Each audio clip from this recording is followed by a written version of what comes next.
The call came on a Tuesday, right as I was finishing another failed attempt at a self-portrait.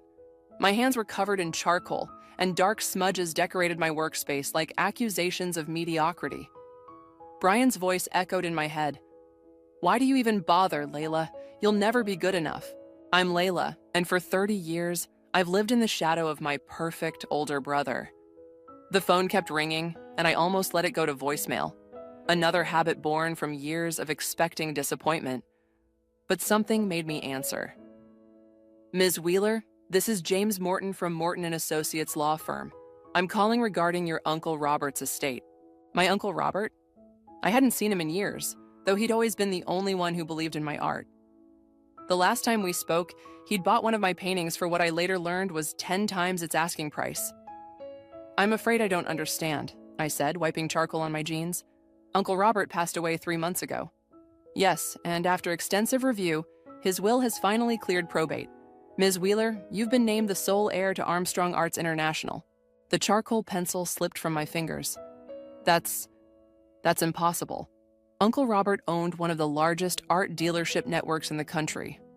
Indeed, the company currently manages 16 galleries across 3 continents, with numerous subsidiary businesses.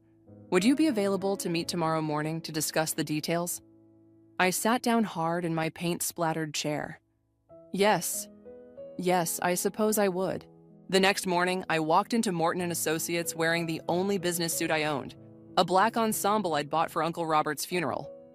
The receptionist directed me to a conference room where I met James Morton and another man who introduced himself as Emerson Armstrong, the company's chief advisor. "Your uncle spoke often about you," Emerson said, his kind eyes crinkling at the corners. "He believed in your vision for art as something that should be accessible to everyone, not just the elite." James cleared his throat and began laying out documents. "There are several matters we need to discuss, but first..." A knock interrupted him. His secretary entered with a stack of folders, and as she set them down, a familiar name caught my eye on one of the papers. "Wait," I said, reaching for the document. "Is that Brian Wheeler?" Emerson and James exchanged glances. "Yes," Emerson confirmed. "Your brother has been employed at one of our subsidiary companies for the past 18 months. My stomach churned. Brian, who'd spent years mocking my artistic aspirations, worked for an art company? The same company I now owned? Does he know about this? About the inheritance? "Not yet," James replied. "The reading of the will was private, as per your uncle's instructions."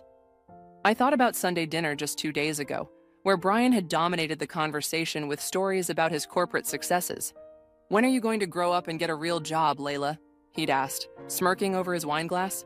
"You can't play with crayons forever." "Ms. Wheeler?" Emerson's voice pulled me back. "There's something else you should know. We've noticed some concerning patterns in the financial reports from your brother's division." My throat tightened. "What kind of patterns?" "Irregularities," he said carefully. "Nothing concrete yet, but..." "Show me everything," I interrupted, surprising myself with the firmness in my voice.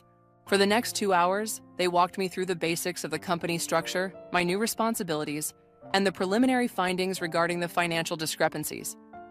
By the time I left the office, my head was spinning with information, but one thought remained crystal clear. Brian had no idea his little sister now held his career in her hands. That evening, my phone buzzed with a text from my best friend Zara. "Drinks, you sound weird." I met her at our usual spot, a quiet bar with abstract art on the walls. After I told her everything, she leaned back with a low whistle. "Holy shit, Lay, what are you gonna do?" I traced the condensation on my glass, thinking about years of snide comments and undermining remarks, about being the family disappointment, about Brian's smug face every time he achieved something I couldn't. "I don't know yet," I admitted, "but for the first time in my life, I have real power, and I took a deep breath. "I think it's time to use it." Zara reached across the table and squeezed my hand. "Whatever you decide, I'm here for you. But Lay, don't let him make you small anymore." My phone buzzed again, a message from Emerson with a preliminary audit report attached. The first line made my blood run cold. Unauthorized transfers totaling $2.1 million. I looked up at Zara, my heart pounding. "I think my brother's been stealing from the company. My company." The weight of those words settled over me like a heavy cloak. For years, I'd tried to earn my family's approval through my art. Now, with a twist of fate I never saw coming, I had the power to expose the golden child for what he really was. The question was, did I have the courage to use it? The Armstrong Arts International headquarters felt like entering another world. Floor-to-ceiling windows offered panoramic city views, and original artwork adorned every wall. My footsteps echoed across marble floors as I followed Emerson to his office. "Coffee?" he offered, gesturing to a sleek machine. "Please, I haven't slept much since yesterday." He handed me a steaming cup and pulled up financial records on his dual monitors. "These are the transactions we flagged. Notice anything unusual?" I leaned forward, scanning the numbers. Despite my limited business experience, even I could spot the pattern. Regular transfers always just under the reporting threshold, flowing through a maze of subsidiary accounts. "Who authorized these?" I asked, though I already knew the answer. "Your brother has signing authority up to $250,000. Each individual transfer stays under that limit, but collectively..." Emerson's voice trailed off. My phone buzzed, a text from Brian. "Heard you were at AAI? What's little sis doing in the big leagues?" I ignored it, focusing on the screen. "Show me everything from the past year." Hours passed as Emerson and his team walked me through the company's structure. By lunch, my head throbbed with information overload. But one thing was clear. Brian had been systematically siphoning money through a complex web of transactions. A knock at the door interrupted our discussion. "Ms. Wheeler?" A young woman entered, carrying a tablet. "I'm Zara Steele, your new assistant. Mr. Armstrong hired me this morning." I smiled, recognizing my best friend in her professional disguise. We'd discussed this plan last night, having someone I could trust on the inside. "Perfect timing," Emerson said. "We were just about to visit the subsidiary office where Brian works." My stomach clenched. "Today?"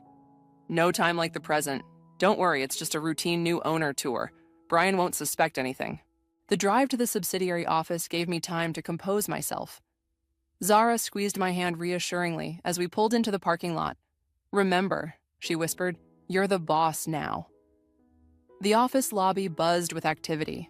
Employees straightened their postures as we walked past, word of the new owner's visit spreading like wildfire. Then I heard his voice. Well, if it isn't my baby sister." Brian strode toward us, all confidence and expensive suit. He hugged me too tight, his cologne overwhelming. "What brings you to our humble workplace?" "Just touring my new company," I said, watching his face carefully. He laughed, but something flickered in his eyes. "Your company? That's cute." "Ms. Wheeler is indeed the new owner of Armstrong Arts International," Emerson stated firmly, "including all subsidiaries." Brian's smile froze. "Is that so? Uncle Robert always did have an interesting sense of humor." "We'd love a tour of the financial department," I said, matching his fake smile, "since you're so familiar with the operations here." His laugh turned sharp. "Sorry, sis, but I have meetings all afternoon. Perhaps another time?" "Cancel them," I said quietly. "This takes priority." The silence stretched between us, heavy with unspoken tensions. Finally, Brian's facade cracked slightly. "Of course. Right this way." As we followed him through the office, I noticed how he skipped certain areas, steering us away from specific departments.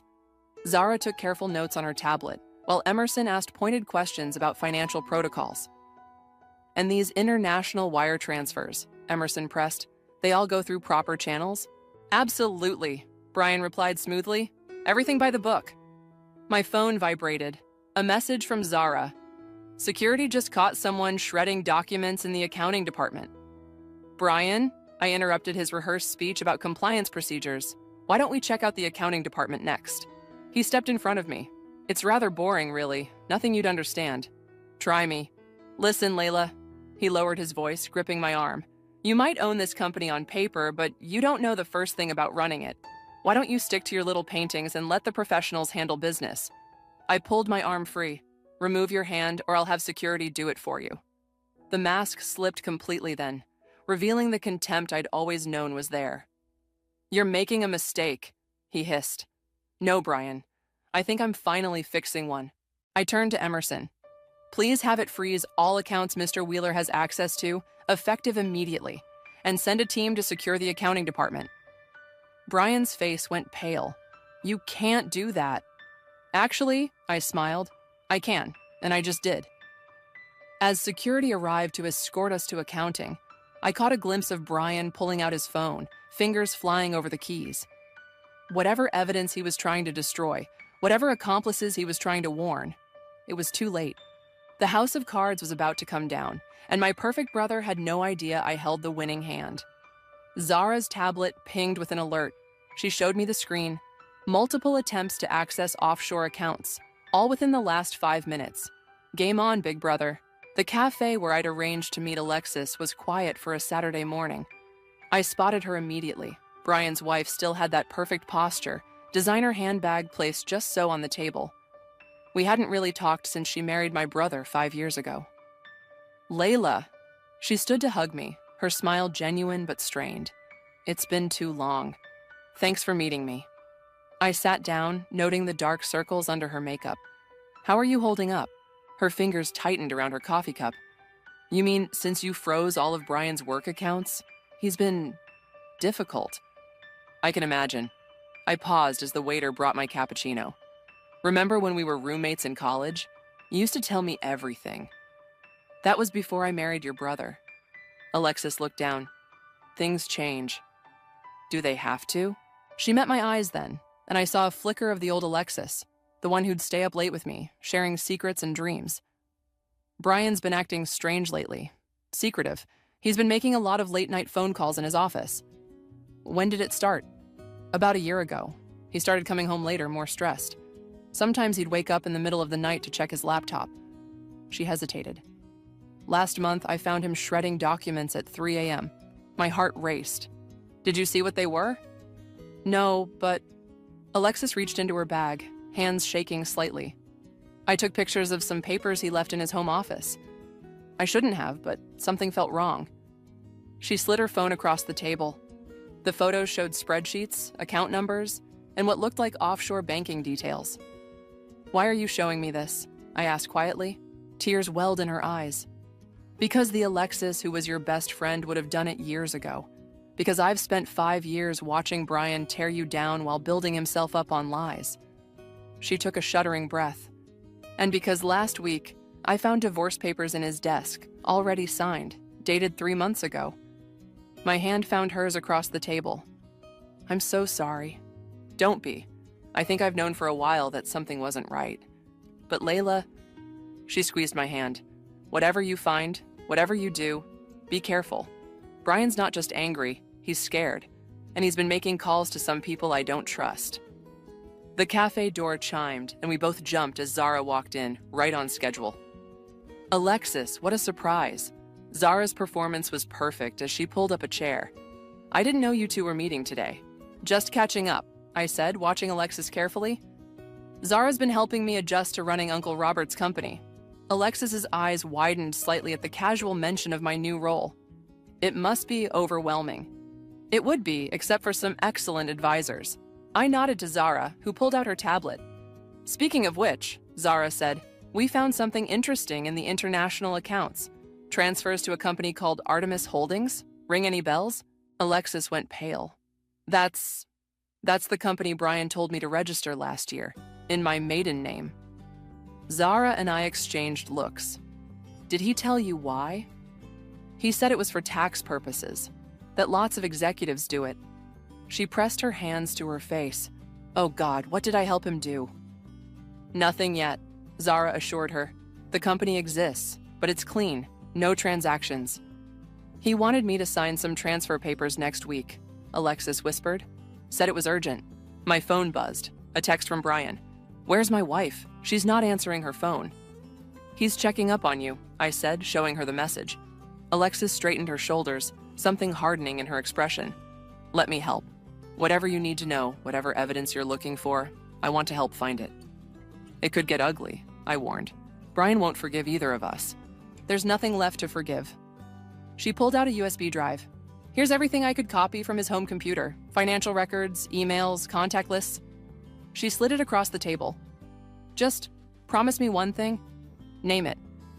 When you take him down, because we both know that's where this is heading, make it clean. Make it permanent. No second chances. My phone buzzed again. Found you. Nice catch-up session. We all turned to the cafe window. Brian stood outside, his face dark with rage as he watched us through the glass. Alexis flinched but didn't look away. Go out the back, I told her, standing up. Zara will take you somewhere safe. What about you? I grabbed my bag, making sure the USB drive was secure. I'm going to have a chat with my brother. It's time he learned that his little sister isn't so little anymore. As Zara hustled Alexis toward the back exit, I walked to the front door, my heart pounding but my steps steady. The game had changed now. It wasn't just about money anymore. It was about every person Brian had ever used and discarded. Time to show him what real power looks like. Brian grabbed my arm the moment I stepped outside the cafe. What the hell do you think you're doing? I yanked free, keeping my voice steady. Having coffee with an old friend. Problem? Don't play dumb, Layla. I saw you with my wife. His face was flushed with anger. What lies have you been telling her? Interesting choice of words, considering the divorce papers you've been hiding. That caught him off guard. His eyes narrowed. Been snooping through my personal life now? Guess Uncle Robert's money bought you some courage. No, Brian, you did that all by yourself. I started walking toward my car. Years of belittling me, making me feel worthless. You taught me exactly what kind of person you really are. He followed, his expensive shoes clicking on the pavement. Oh, please. You're still the same pathetic little girl who can't handle real responsibility. You think you can run a multinational company? You can barely run your own life. I spun to face him. Is that why you've been embezzling millions? Because you're so much more responsible? Prove it. His smile was cold. You've got nothing. I pulled out my phone, showing him a screenshot Zara had sent earlier. Wire transfer to Artemis Holdings, authorized by you, scheduled for next week. Ring any bells? The color drained from his face. Where did you get that? I own the company, remember? Every transaction, every account, every dirty little secret, it all belongs to me now. I stepped closer. Did you really think you could hide it forever? You have no idea what you're dealing with, he snarled. I've spent years building connections you couldn't imagine. One phone call, and your precious inheritance disappears. Try it. I held up the USB drive. While you're at it, explain these records to the FBI. I'm sure they'd love to hear about your offshore accounts. His hand shot out, grabbing for the drive, but I was ready. I stepped back, watching his desperation grow. What do you want? He demanded. Money? Is that it? Name your price? I laughed, the sound bitter even to my own ears. You still don't get it, do you? This isn't about money, it's about justice. Justice?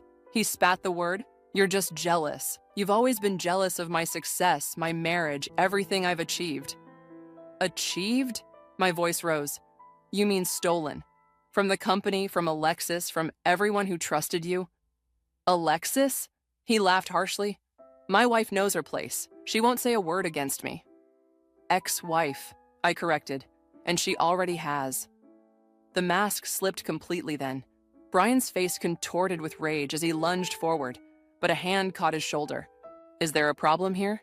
Camden, my artist friend who owned the cafe, stood behind Brian. His tall frame towered over my brother. Brian shrugged off Camden's hand, straightening his jacket. Family discussion, private. Doesn't look private from where I'm standing, Camden said calmly, and my security cameras caught everything. I saw the calculation in Brian's eyes as he looked between us. This isn't over, little sister. You want to play hardball? Let's play. But remember, you started this war. No, Brian. You started it years ago. I'm just finally fighting back. He turned to leave, but paused. Tell Alexis she has 24 hours to come home, or she'll regret it. Threaten her again, I said quietly. And those financial records won't be the only things the FBI receives. He stormed off, nearly knocking over a parking meter in his rage. Camden touched my arm gently. You okay? I realized I was shaking. No, but I will be. My phone buzzed with a text from Zara. Alexis is safe. Got everything on video. You should see this footage. Another message followed immediately. Emerson says Brian just tried to access the main servers. IT blocked him, but he's getting desperate. Thanks for the backup, I told Camden, showing him the messages. Think your security footage might help our case? He grinned. Already sent it to Zara. Your brother really showed his true colors today. I looked in the direction Brian had gone, thinking about the years of manipulation and abuse, about Alexis, hiding her pain behind perfect smiles, about every person he'd stepped on to climb his way up. "Camden," I said, "I need a favor. Can you get me in touch with that investigative reporter friend of yours?" He raised an eyebrow. "The one who specializes in corporate fraud? Sure, but are you ready for that kind of publicity?" I thought about Brian's threats, his smug certainty that he could still control the situation. Yes, it's time everyone saw who my brother really is. My phone buzzed again. Emerson this time. "Emergency board meeting called for tomorrow. Brian's trying to rally support against you." I smiled grimly. "Tell Emerson I'll be there, with evidence." The war was on, and this time I wasn't backing down. The boardroom hummed with tension as I spread the documents across the polished table. Emerson stood at my side, pointing out key figures to the assembled board members. Brian's empty chair glared at me from the opposite end. "As you can see," Emerson explained, "the pattern of fraudulent transactions extends back 18 months. A board member adjusted his glasses. "And you're certain these originated from Mr. Wheeler's department?" "More than certain." I nodded to Zara, who distributed additional folders. Page 3 shows his electronic signatures on every major transfer. The boardroom door burst open. Brian strode in, flanked by 2 men in expensive suits. "Sorry I'm late," he announced, not sounding sorry at all. "I had to collect my legal representation." "This is a closed board meeting," Emerson stated firmly. "A meeting about me, without me?" Brian's laugh was sharp. "My lawyers advised against that." "Your lawyers," I said, standing up, "might want to see this first." I gestured to the screens behind me as Zara started the presentation. Security footage from multiple angles showed Brian's confrontation outside the cafe, his threats clearly audible. One of his lawyers winced. "Illegal surveillance," Brian snapped. "Inadmissible." "Public space," Zara corrected. "Perfectly legal." The boardroom door opened again. Alexis walked in, her head high, followed by 2 people I recognized from the FBI's white-collar crime division. Brian's face went chalk white. "What is this?" "Special Agents Marcus and Rivera," one of them announced, showing his badge. "We'd like to ask you some questions about Artemis Holdings." "I invoke my right to counsel," Brian said quickly. "Interesting response," I noted. "Nobody accused you of anything yet." The board members shifted uncomfortably as the agents approached Brian. His lawyers huddled together, whispered frantically. "Before this goes any further," I said, "I have a proposition." Brian's eyes darted between me and the FBI agents. "I'm listening." "Resignation, immediate, full confession, voluntary repayment of all stolen funds." I met his gaze steadily. "In exchange, the company doesn't press charges." "The FBI might still have questions," Agent Marcus interjected. "They might," I agreed, "but corporate cooperation usually helps in these situations, doesn't it?" Brian's lawyer nodded slightly to him. "And if I refuse?" Brian challenged. Alexis stepped forward, placing a stack of papers on the table. "Then I submit these to the FBI. Every transaction, every hidden account, every conversation where you detailed your plans." Her voice trembled but held firm. "Including the ones where you discussed having me take the fall if you were caught." The second lawyer immediately stood up. "If you'll excuse us, we need to consult with our client." "You have 5 minutes," I said. They hurried Brian into a corner. I could see him gesturing angrily, his face getting redder by the second. Finally, his shoulders slumped. "Fine," he spat, returning to the table. "You win. I'll sign whatever you want." Emerson slid the resignation papers across the table. "Already prepared." As Brian signed, his hand shaking with rage, I felt no triumph, only a deep sadness for what could have been. "The confession next," Agent Rivera said, producing another document. Brian's pen hesitated. "Layla, we're family." "Family." I laughed softly. "Was it family when you told our parents I was worthless? When you sabotaged my first gallery showing? When you planned to frame your own wife for your crimes? I built this company." "No," Alexis cut in. "You stole from it. There's a difference." The next hour passed in a blur of signatures and statements. When it was done, the FBI agents escorted Brian out, his lawyers trailing behind like lost puppies. "The board needs to discuss next steps," Emerson announced, gathering the documents. I nodded, suddenly exhausted. In the hallway, Alexis caught my arm. Thank you, she whispered, for everything. Where will you go now? She smiled, looking lighter than I'd seen her in years. Paris, maybe. Start over. Paint again.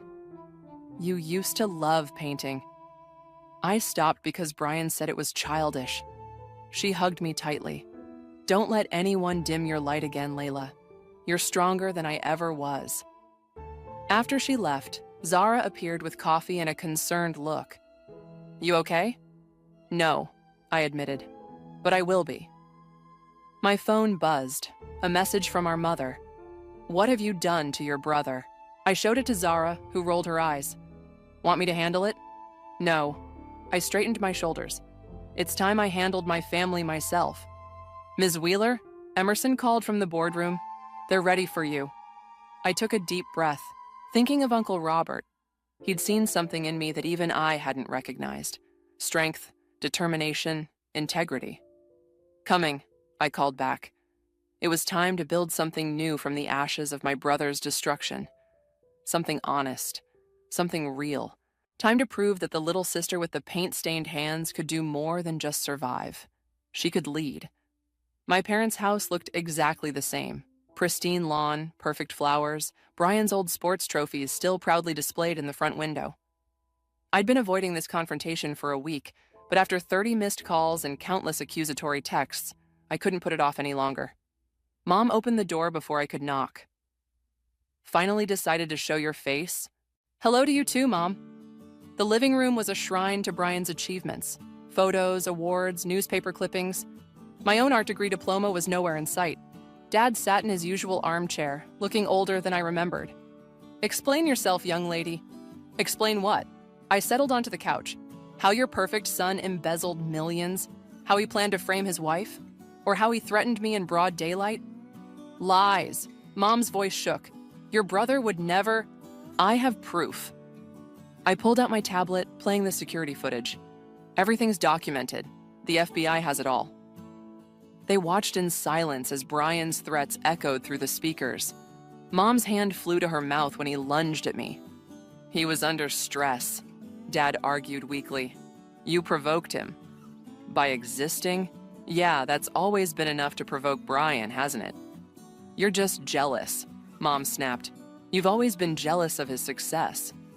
I laughed, the sound harsh even to my own ears. Success? Let me show you his kind of success. I pulled up the financial records, the offshore accounts, the documented threats against Alexis. With each new piece of evidence, their faces grew paler. He's your brother, Mom whispered. How could you do this to him? How could you do this to me? I stood up, hands shaking. For 30 years, I've watched you worship him while he tore me down. Every achievement ignored, every dream mocked. Did you know he sabotaged my first gallery showing? Paid critics to trash my work?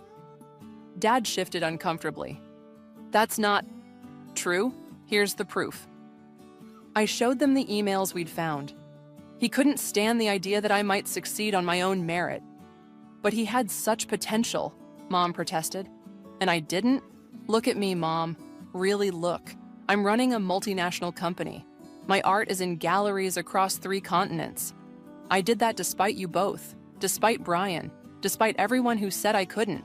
The doorbell rang. Mom started to rise, but I waved her down. That'll be Alexis. Alexis? Dad frowned. Why would she? Because she's filing for divorce, and she wanted you to hear her side before Brian spins his lies. Alexis entered, looking elegant and composed. The contrast between her confidence now and her former nervous demeanor was striking. Hello, she said quietly. I thought you should know the truth. For the next hour, Alexis detailed years of manipulation, emotional abuse, and financial schemes. She showed them the divorce papers Brian had hidden, the threatening texts he'd sent after I confronted him. He was going to blame me, she finished. Set me up to take the fall for everything. Your perfect son was willing to send his wife to prison to save himself. Mom was crying silently. Dad stared at his hands. The FBI is still investigating, I added. They'll probably want to talk to you both. I wanted you to be prepared. What do we do? Mom asked, her voice small. Stop enabling him.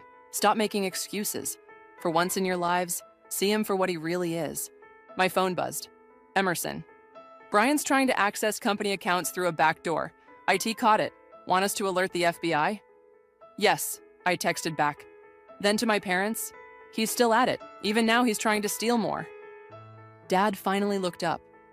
I don't understand. We gave him everything. That's the problem, Alexis said gently. You gave him everything, including permission to destroy anyone who got in his way. Including his own sister, I added. His own wife. Mom reached for a photo of Brian, him in his college graduation gown, beaming at the camera. Where did we go wrong? By believing he could do no wrong. I stood up. I have to go. The company needs me. But think about something.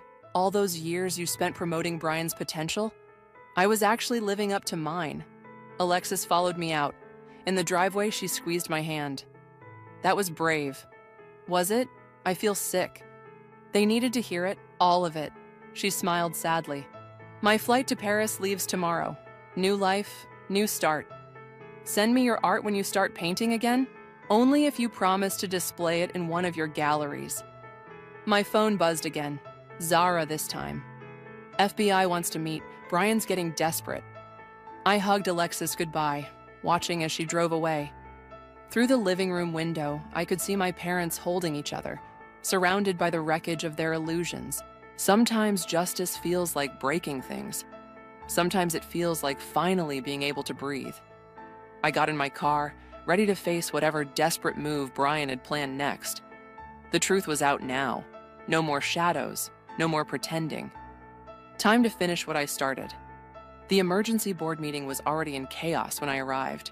Brian had somehow gotten in before me, and he was standing at the head of the table, wild-eyed and disheveled. There she is, he shouted, the artist who thinks she can run a business. Security moved to remove him, but I held up my hand. Let him speak. I want everyone to hear this. Oh, you want to hear me? Brian's laugh was unhinged. How about we hear about your complete lack of qualifications? Your failed art shows? The fact that you couldn't even sell a painting without Uncle Robert's pity? Are you done? I kept my voice steady, setting my briefcase on the table. Done? I'm just getting started. He pulled out a stack of papers. I have proof that you're unfit to run this company. Proof that Uncle Robert was mentally incompetent when he changed his will. The board members murmured uncomfortably. Emerson stepped forward. Mr. Wheeler, I advised your uncle personally.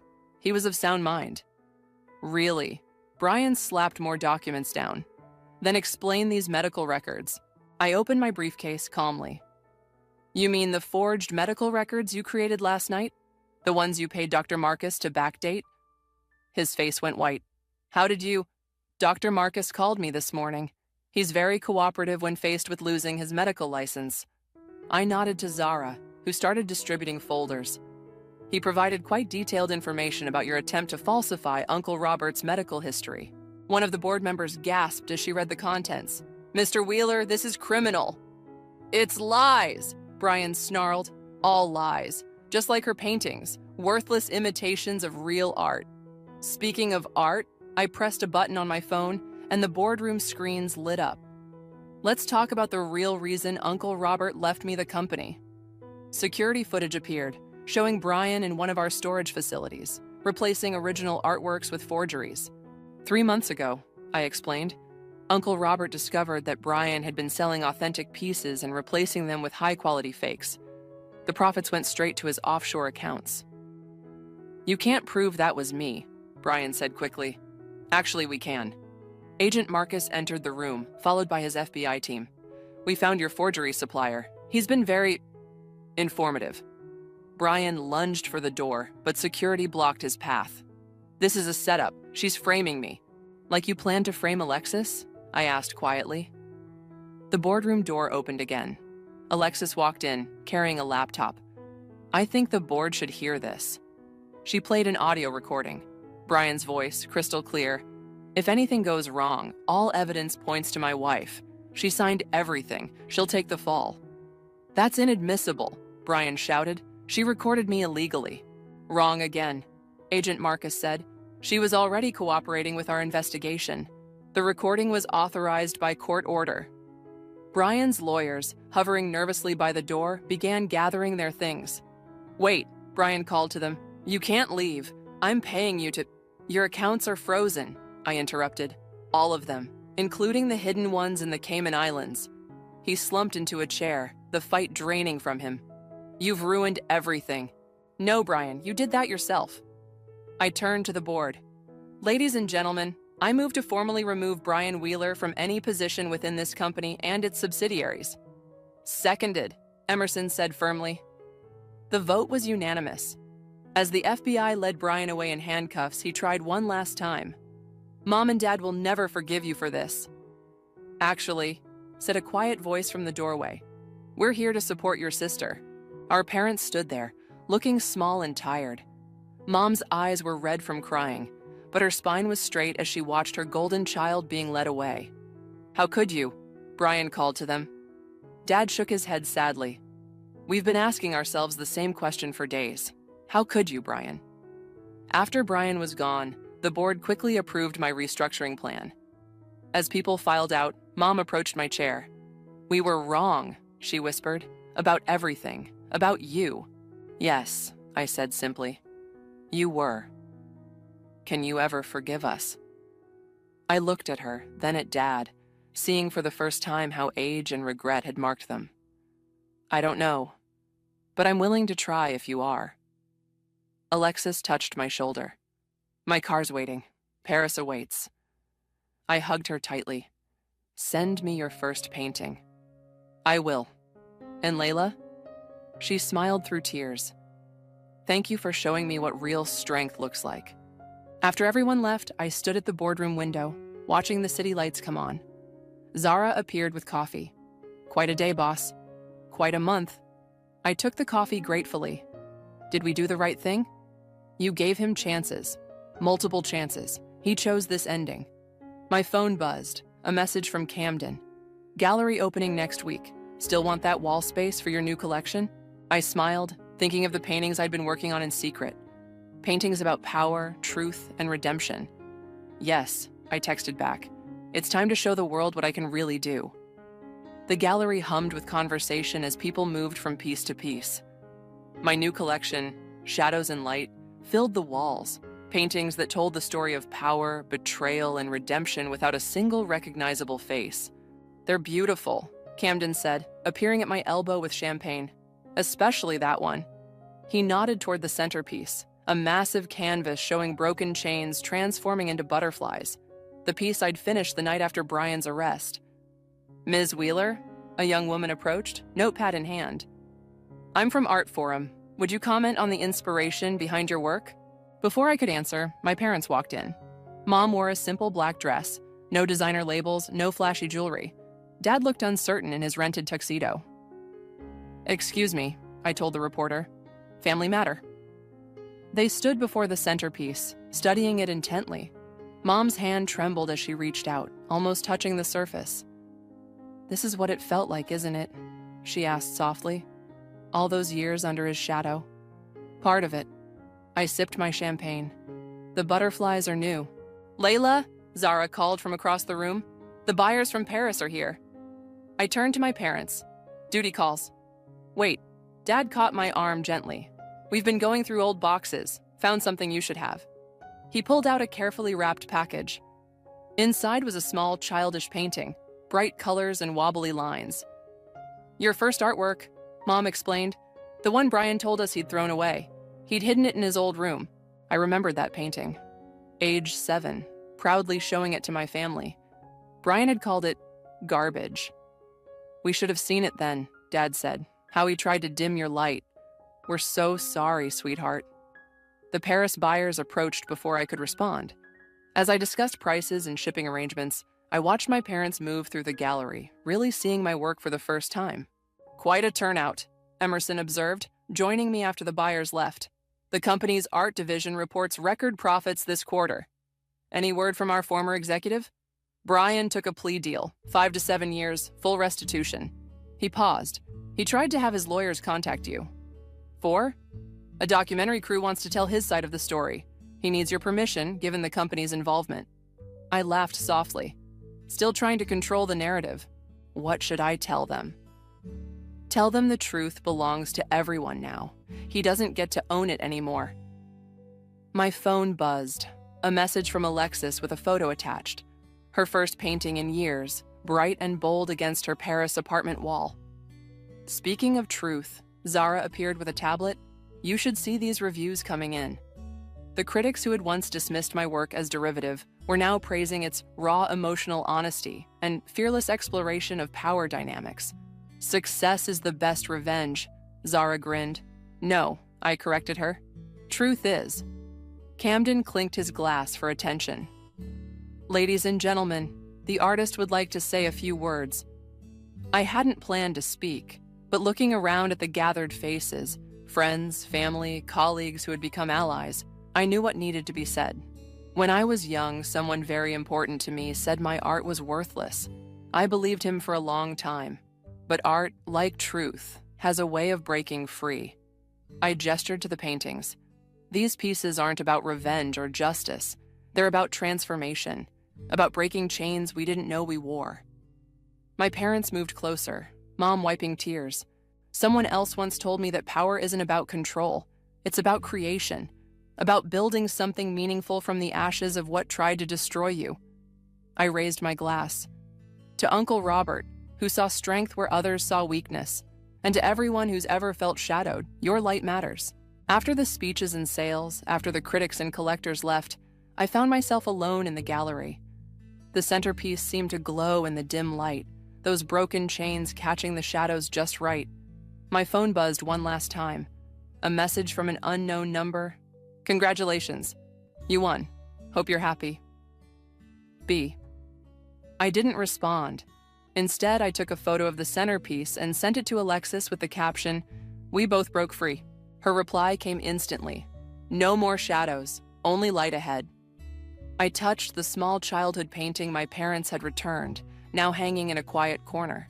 The colors were still bright, the joy still visible in every messy brushstroke. That little girl had been right all along. Art wasn't about perfection or power or praise. It was about truth, about light, about breaking free. And finally, after all these years, I was flying.